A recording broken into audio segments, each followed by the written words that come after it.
السلام علیکم ورحمۃ اللہ وبرکاتہ۔ تصوف کی کلاس میں آج ہم بات کریں گے توابع کے بارے میں، جس میں خصوصی طور پر وحدت الوجود کیا ہے، کس چیز کا نام ہے، اس کے بارے میں ہم بات کریں گے۔ اس سے پہلے بھی ہم نے کہا تھا پچھلی کلاسوں میں کہ امور تصوف جو ہے، یعنی وہ امور جو صوفیہ حضرات کے علم اور عمل کا موضوع ہے، وہ چار ہے۔ ایک ہے مقصد، اور دوسرا ہے ذرائع، اور تیسرا ہے توابع، اور چوتھا ہے موانع۔ اب یہ جو تیسرا ہے توابع، توابع کسے کہتے ہیں؟ توابع سے مراد وہ امور اور کیفیات ہے جن سے ایک تصوف کی راہ میں چلنے والا، سفر کرنے والا، جسے سالک کہا جاتا ہے، اس کو واسطہ پڑ سکتا ہے۔ توابع سے مراد وہ امور اور کیفیات ہے جن سے ایک سالک کو واسطہ پڑ سکتا ہے۔ ان میں بعض امور ایسے ہوتے ہیں جن میں سالک یا کسی اور کو نقصان کا اندیشہ ہوتا ہے، اور بعض امور ایسے ہوتے ہیں جن میں نقصان کا اندیشہ نہیں ہوتا ہے۔ وہ امور یہ ہے: نمبر 1، وحدت الوجود۔ اسی طریقے سے سکر اور سحو، اسی طریقے سے کشف اور الہام، اور ایک استغراق، مزید ہے تصرف، اور ایک ہے قبض و بسط، اور ایک ہے کرامت، اور ہے مشاہدہ۔ اسی طریقے سے وجد، دعاؤں کا قبول ہونا، اور فہم و فراست،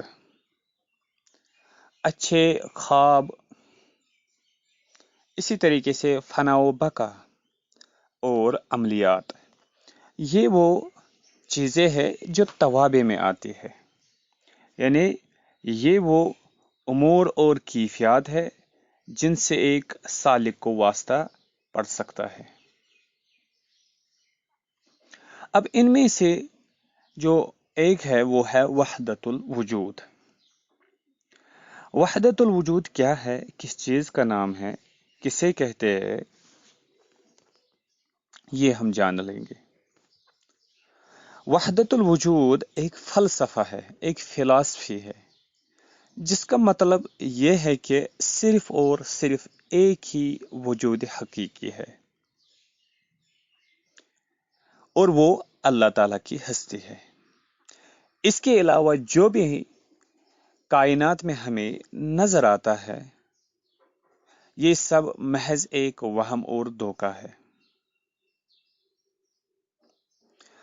اب سوال یہ پیدا ہوتا ہے کہ اگر یہ فلسفہ درست ہے تو پھر نہ تو انسان کا کوئی حقیقی وجود ہے اور نہ ہی شیطان کا۔ اس کے بعد نہ تو دین کا کوئی تصور باقی رہ جاتا ہے، اور نہ رسالت کا، اور نہ آخرت کی جزا و سزا کا۔ اس کے بعد نعوذ باللہ رحمان اور شیطان بھی ایک ہو جاتے ہیں، اور تمام کے تمام انسان، حیوانات، جمادات سبھی اسی ایک وجود باری تعالیٰ کا حصہ بن جاتے ہیں، اور نہ کوئی خالق رہتا ہے اور نہ مخلوق۔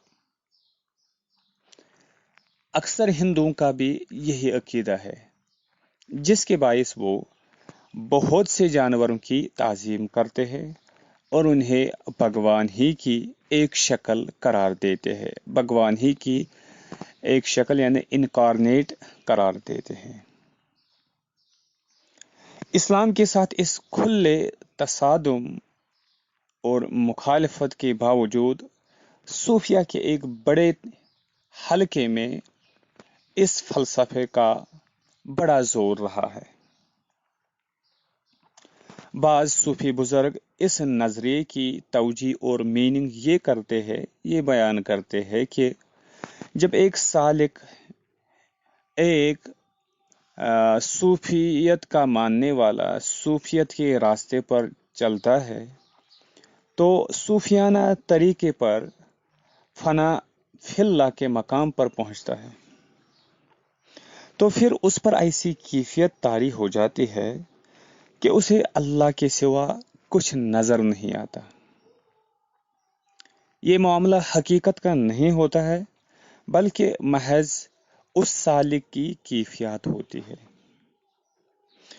اس کا مطلب یہ ہے کہ فی الحقیقت ان تمام مخلوقات کا اپنا ایک وجود ہے اور یہ اللہ تعالیٰ کی تخلیق ہے۔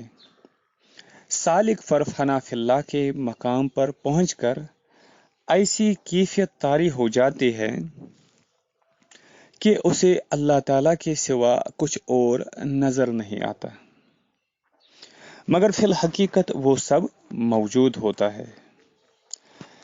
اس تصور کو مشہور صوفی بزرگ شیخ احمد سرہندی نے وحدت الشہود کا نام دیا،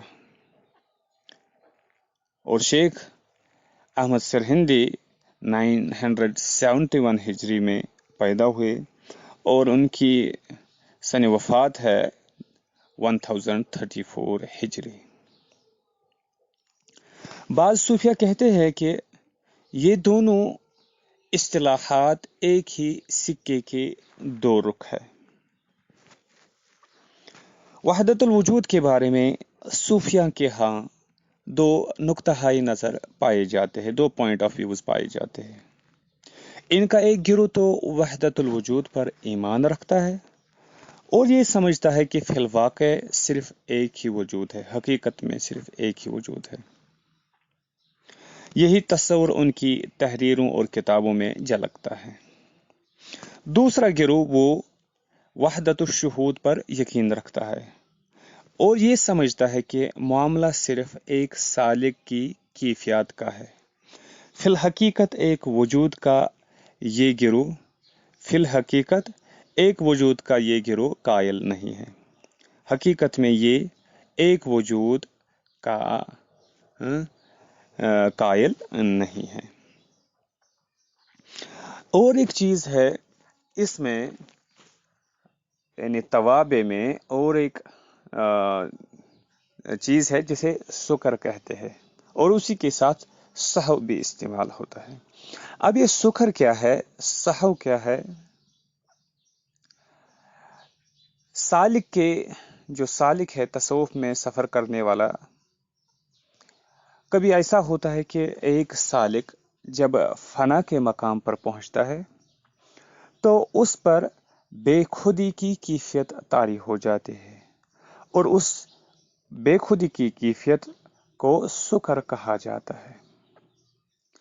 سکر سے باہر نکل کر نارمل ہونے کو سہو کہا جاتا ہے۔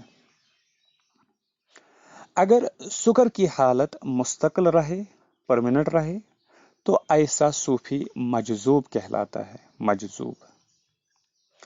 مجذوب حضرات دنیا و ما فیہا سے بے خبر ہوتے ہیں۔